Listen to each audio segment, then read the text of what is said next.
மூலம் வேதாகம போட்டி 1 சத்துவமான சத்தியங்கள் பாகம் 1 முதல் 10 வரை. ஆண்டவராகிய இயேசு கிறிஸ்துவின் நாமத்தில் அன்பின் வாழ்த்துக்கள். இயேசு கிறிஸ்துவின் பேழை ஊழியங்கள் நடத்திய வேதாகம போட்டிகளில் ஏற்கனவே நீங்கள் கலந்து கொண்டிருக்கலாம்.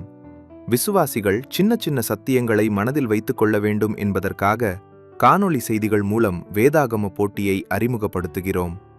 நாங்கள் சமீபத்தில் வெளியிட்டிருக்கிற 10 சிறிய காணொளிகளை மையப்படுத்தி 20 கேள்விகளை தொகுத்திருக்கிறோம்.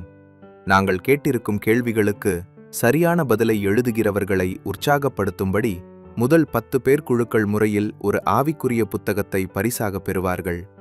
இந்த போட்டியில் போதகர்கள் கலந்து கொண்டால் அவர்களில் தேர்ந்தெடுக்கப்படும் முதல் 5 நபர்களுக்கு போதகர்கள் பயனுள்ள புத்தகம் ஒன்றை பரிசாக பெறுவார்கள். இந்த போட்டியில் கலந்து கொள்வோர் கவனத்திற்கு ஒன்று. இந்த வீடியோவுக்கு கீழே நாங்கள் கொடுத்திருக்கும் யூடியூப் லிங்குகள் ஒவ்வொன்றும் 3 நிமிடத்திலிருந்து 10 நிமிடத்திற்குள் இருக்கும். ஒவ்வொன்றாய் பார்த்தபின் உங்கள் கருத்துக்களை யூடியூபிற்கு கீழே பின்னூட்ட கமெண்ட்ஸ் பகுதியில் கட்டாயம் பதிவிடுங்கள். கருத்துக்கள் இல்லை என்றால் பிரைஸ் தி லார்ட் என்ற செய்தியை பதிவிடுங்கள். 2.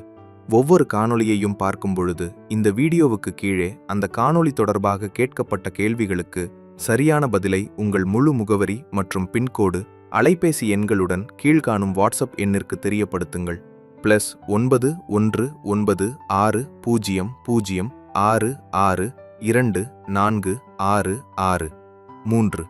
இந்த போட்டிக்கான இறுதி நாள் பிப்ரவரி மாதம் 15ஆம் தேதி. முடிவுகள் பிப்ரவரி 16ஆம் தேதி மாலை 6 மணிக்கு. பரிசு பெறுபவர்கள் எப்படி தேர்ந்தெடுக்கப்படுகிறார்கள் என்ற காணொளியுடன் யூடியூபில் பதிவு செய்யப்படும். 4. பிப்ரவரி 15க்கு பின்பும் நீங்கள் பதில் அனுப்பலாம்.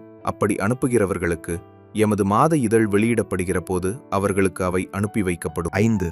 மற்றவர்களும் வேதத்தை வாசிக்க வேண்டும் என்ற நோக்கோடு இந்த காணொளியை உங்கள் நண்பர்களுக்கும் உறவினர்களுக்கும் அனுப்பி அவர்களும் வேதாகமத்தை வாசிக்க ஆராய உற்சாகப்படுத்துங்கள்.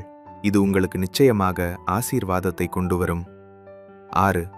ஒவ்வொரு சிறிய காணொளியையும் நீங்கள் கேட்கும்போது தனி டைரியில் குறிப்பு எடுத்துக் கொள்ளுங்கள். அது உங்கள் வேத அறிவை அதிகரிக்க வசனத்தை ஞாபகத்தில் கொள்ள உதவியாக இருக்கும். 7.